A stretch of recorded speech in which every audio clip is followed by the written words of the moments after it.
विरोधकांनी धर्मस्वातंत्र्य विधेयक जर वाचलं तर त्यांच्या लक्षात येईल की या विधेयकामध्ये कुठेही कुठल्याही धर्मावर अन्याय नाही, तर हे विधेयक वेगवेगळ्या प्रकारच्या कुप्रथा धर्माच्या नावावर आणि धर्मांतरणाच्या नावावर ज्या कुप्रथा आहेत त्यांना आळा घालणारं अशा प्रकारचे विधेयक आहे.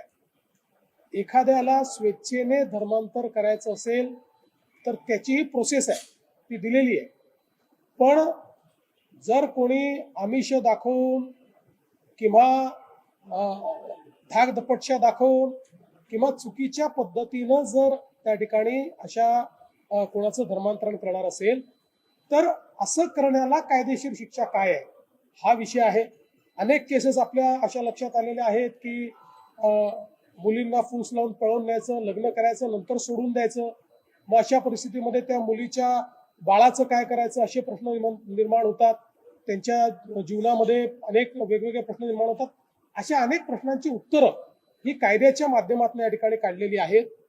विरोधक हे केवळ मतांच्या लांगून चालना करता त्याचा विरोध करतायत, पण मी गॅरंटीने सांगतो की त्यांनी जर हे विधेयक पूर्ण वाचलं तर कधीच त्याला विरोध करणार नाही. आणि महाराष्ट्र हे पहिलं राज्य नाही आहे.